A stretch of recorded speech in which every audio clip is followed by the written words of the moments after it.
You see this part out here, the tragedy of Macbeth, and this particular part of Act 2, Scene 1 is probably the time when you really realize what this entire decision to murder King Duncan is doing to Macbeth's mind. Okay, listen to my words very carefully. I'm going to go deliberately a little slow in this particular explanation video because I think this is by far, as far as the class 11 syllabus is concerned, between Act 1 and Act 2, this is by far the most important part of the entire syllabus in Act 1 and Act 2. Okay, so I am going to go a little slow. So listen to my words very carefully, what it does to the mind of Macbeth. Okay, so this particular part of Act 2, Scene 1, which is known as the dagger scene.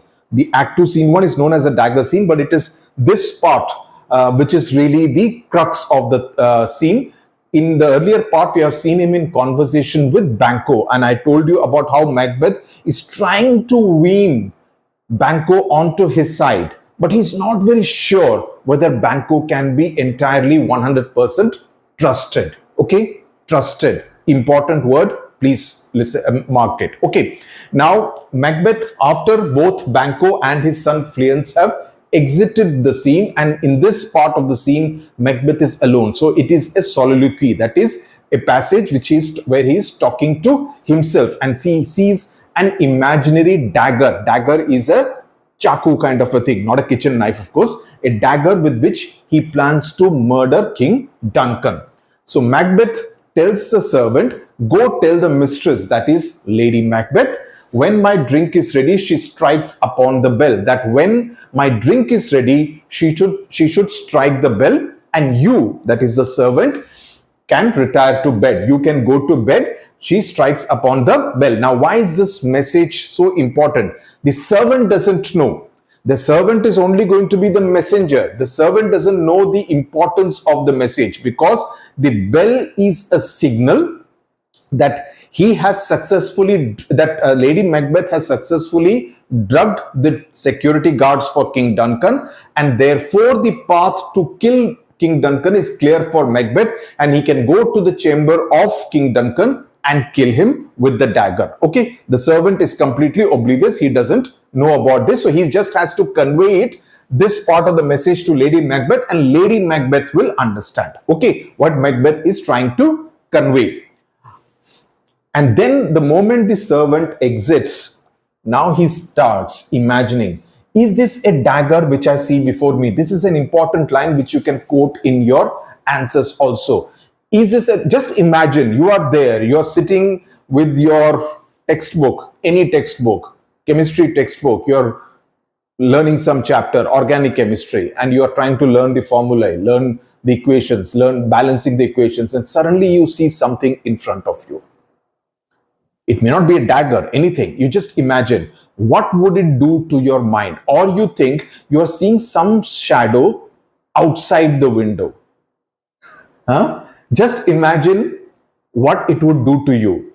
You are alone at home, there is no one else, the door is closed, right? It's 1 o'clock in the night, you are studying through the night because you have an exam the next day. You are tired, your mind is tired, and your mind is imagining things, right?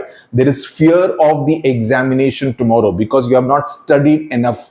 Okay, so there is fear that you may not be able to do well in this extremely important examination. So what is the key element? The key element is one of fear. And when you are scared, you start imagining the worst. So you see some kind of shadowy figure outside the window. Imagine what it would do to you. Same thing is what Macbeth, because for Macbeth, it's a big thing. He has killed many people on the battlefield, as we saw in Act 1, Scene 2, the way the sergeant and then Ross described, right? But a murder is a very different ballgame, right? So, is this a dagger which I see before me? The handle towards my hand. So he says, is this a dagger that I'm seeing before me with its handle towards me, right? Towards my hand, as though it's saying that catch the dagger, right? And now he starts speaking to that imaginary dagger. Come, let me clutch thee. Come, let me hold thee. Clutch means to grab it, right? I have thee not, and yet I see thee still. So he says that I do not have it. So, let me clutch it. And then there is an element of, it's almost like Shakespeare has given the stage directions to the actor who will play Macbeth that he should try and catch it, right? But he's not able to. He's unsuccessful in catching it. So he says, I don't have you yet in my hand, but I can see you. I can see you. And yet I can see thee still. Art thou not fatal vision? Fatal vision is an extremely important key word. Please use it in your answers. Absolutely important. So he says, I do not. So fatal vision means deadly vision, right? It means deadly vision. Fatal, as you know, fatal, as in, he met with a fatal accident. That is an accident which killed him. So fatal vision means deadly vision. And why is it a deadly vision? Because it is the one which is going to end in killing Duncan, literally speaking, but metaphorically it is actually also going to kill Macbeth, right? So in that sense it's a fatal vision. So he says that deadly vision, is it not possible to see you as well as touch you? Sensible, to feeling as to sight, to feeling, that is, I should be able to touch you just like I'm able to see you, but right now I'm only able to see you, but I'm not able to grab you, right? So sensible out here means being perceived by both senses. In this case, both by sight as well as by touch, right? So sensible is referring to the sensory part of it. Now, why does Macbeth, as I said, refer to the dagger as a fatal vision? Because the vision of the dagger that he can see but not touch represents his plan to kill King Duncan, right?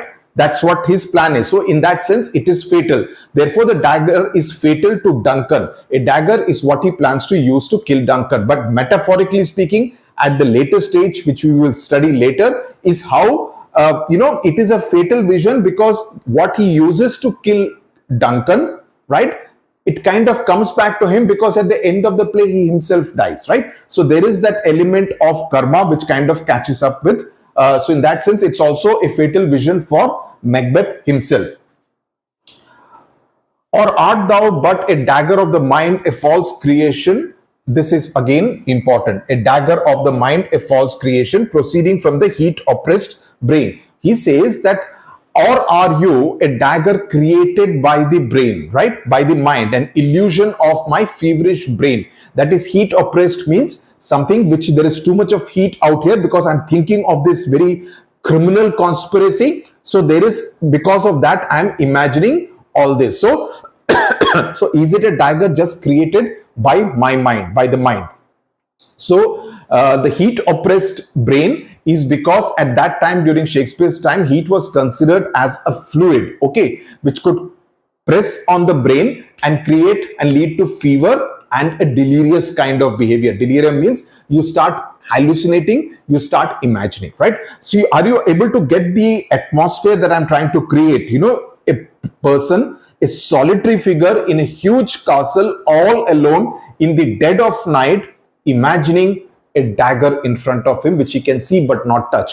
Just be in that zone during this video so that you can imagine it, and when you are able to imagine it, you'll be able to understand and digest all these phrases, keywords much more, which you can use in your answer. So Macbeth is a lot about, unlike many of his plays like Merchant of Venice, unlike The Tempest, unlike even Julius Caesar or King Lear, Hamlet, yes, to an extent, but all these, Macbeth is a lot about being able to feel, because what we have is a great tragic hero, right? A tragic hero who was a hero, but he descends into becoming an absolute criminal, right?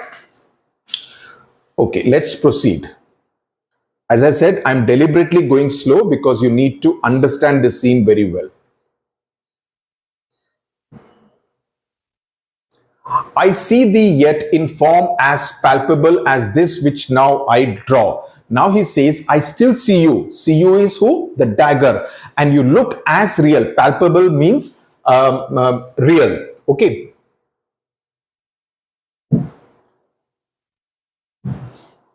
Real. Of as this which I now draw. So he says, as this dagger which I'm pulling. So he is having another dagger with himself. he's having another dagger with himself, which he plans to use to kill King Duncan, right? So he draws it. So he says, I can see that this is real, and that also seems extremely real. And you lead me, martialist me means you are leading me. You are leading me the way that I was going, and such an instrument I was to use. Such an instrument means such a dagger that I was going to use. So he says, you lead me on the way I was already going, that is towards King Duncan's chamber, and I was planning to use a weapon just like you. So you just imagine a person who is hallucinating in the dead of night and talking to an imaginary dagger, right? An imaginary weapon, right? So it also shows the deterioration of Macbeth's mind. Okay, that there are these phases when he's going into a very different kind of a very disturbed mind zone. So and I was planning to use a weapon just like you, and the dagger is moving. What the stage directions are, the dagger is moving towards Duncan chamber, and this man Macbeth is also moving behind it, being led by the dagger into Duncan's chamber, right? And with his dagger with him, with which he plans to kill King Duncan. Or he says, I was planning to use this particular dagger. So then he says, mine eyes are made the fools of the other senses, or else worth all the rest. So he says that either my eyesight is the only sense which is working, or which is not working, or is the only sense that is working correctly. Mine eyes are made the fools of the other senses, that my eyes are making fools of the other senses, or else worth all the rest, right? Or it is the only one which is, which is not working. So he's saying both, either it's working or it is not working, right? So he says, I still see you, and I can see some drops, drops of blood. I can still see you, and on thy blade, this is again an important part, and on that blade of the dagger and dungeon gouts, that is, I can see some drops of blood, which was not so before, which was not the case before. It is the murder. So there is no dagger here. It is the murder that I'm planning to do. So now he's conscious of the fact that the murder has not yet been committed. So how can the drops of blood be there on the dagger? So that means that you are giving me false information, which informs me, making me see things which do not exist, right? So he says there is no such thing. I am now sure that there is no such thing, because before the murder has been committed, how can there be blood on the dagger? It is a bloody business which informs thus to mine eyes. So because I am going to do this, it is seeming so to mine eyes that there is blood on the dagger, but it does not exist. So since the murder has not been committed yet, there cannot be blood on the dagger, therefore the dagger cannot be real. So now you see suddenly Macbeth is reasoning in a logical manner, right? So you see this kind of swinging like a pendulum. Macbeth at one time is hallucinating, suddenly he comes back to his logical self, right? And it is this which conveys what? It conveys a lack of control over his mind. And that is what is revealed in this dagger scene, which is why I said it's very important. Now, he says, now over the one half world, nature seems dead. Now, what does this mean? Nature seems dead. Now here, now he says, now half the world is sleeping. Nature seems dead. Half the world is asleep, and their sleep, that is curtained sleep, the curtained sleep and their sleep is being attacked by evil nightmares, and witchcraft celebrates. So he says that, their sleep is being attacked by evil nightmares. Now, what is the meaning of nature seems dead? Now, this is an important phrase. And this is an important phrase. So he says it is nature seems dead is a reference to the fact that yes, half the world seems asleep, and the effect of the night and the darkness of the night. Okay, the silence of the night. Now, one half of nature seems dead because it is night and half the world is asleep, right? And everything seems dead. When they're asleep, it's dark, everything seems quiet, silent, and dead, right?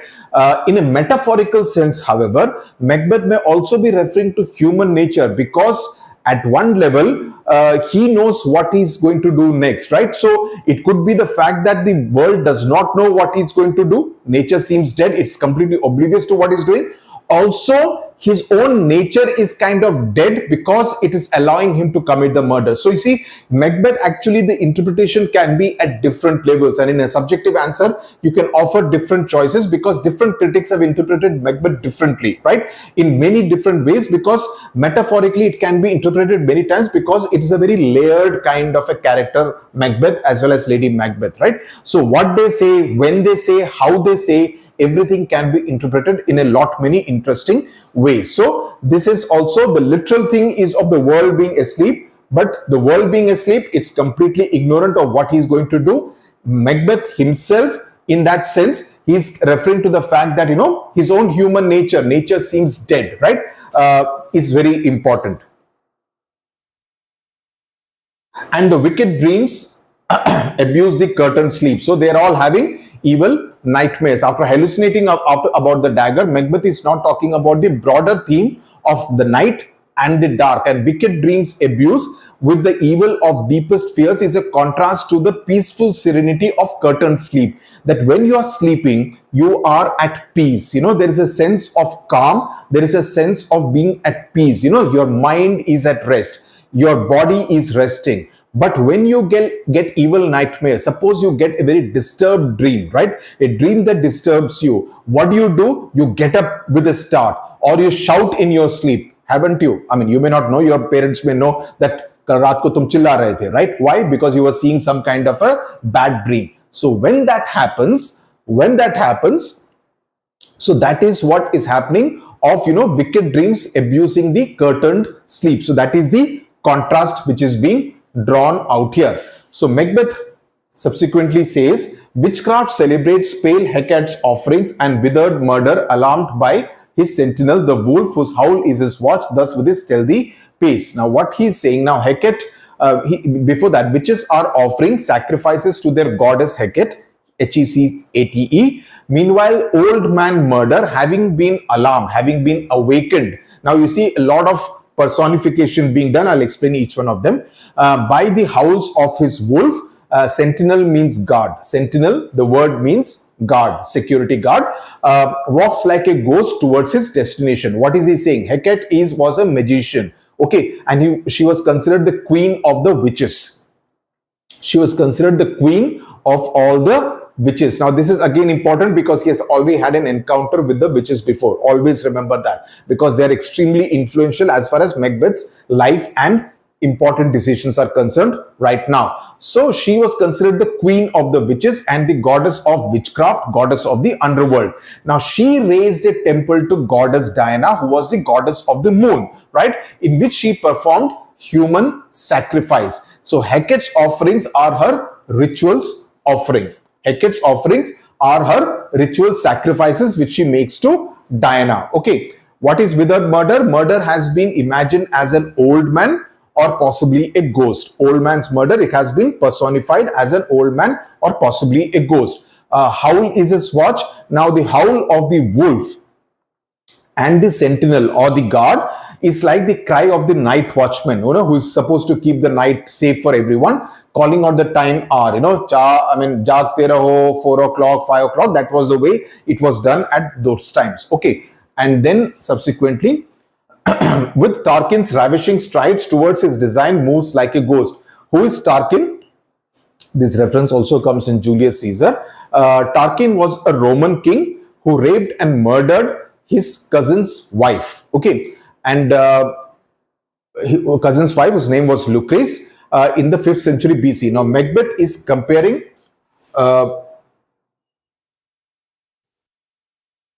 Macbeth is comparing himself to Tarquin, okay, and that's significant, and calling it ravishing strides, as in very lustful kind of moves, because he's also lusting after what? The kingdom of King Duncan, the crown of King Duncan, right? And is preparing to kill and rob him of his crown from a good person, right? So he's comparing himself to Tarquin.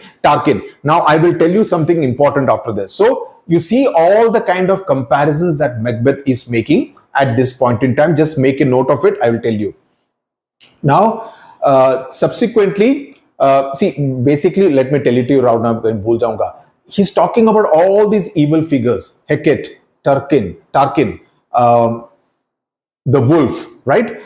So basically, they all represent what? They all represent the dark, they all represent evil. So Macbeth realizes that he's slipping into that mode of evil, right? He switched on the button wherein he's kind of slowly moving into the evil chamber, right? So that is what all these. So if you get a 5-mark question about in with close reference to Act 2, Scene 1, talk about Macbeth's movement into evil, you need to make very clear references to Tarquin, Hecate, and the wolf to convey what Macbeth's mind is kind of leading him to. Okay. Now Macbeth speaking to the ground. Yahan tak ho gaya. Now he's imagining, hallucinating. He's talking to the ground. Okay. Thou sure and firm set earth, hear not my steps, which way they walk for fear, thy very stones prate of my whereabout. He's saying that you firm and hard earth, thou sure and hard earth. Firm set means hard earth. You sure and firm, hard earth, do not listen to the sound of my steps. He's telling the earth, do not listen to my steps. Now, this is not the way a common man is supposed to behave.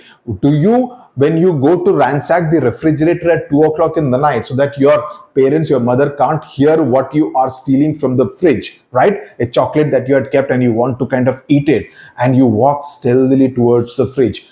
Do you tell the ground, hey, you firm and sure set ground, firm set ground, do not hear my steps? You don't talk like that, right? But Macbeth is doing. He's not behaving normally. He's talking to the inanimate ground. So he says, do not listen to the sound of my steps or their direction.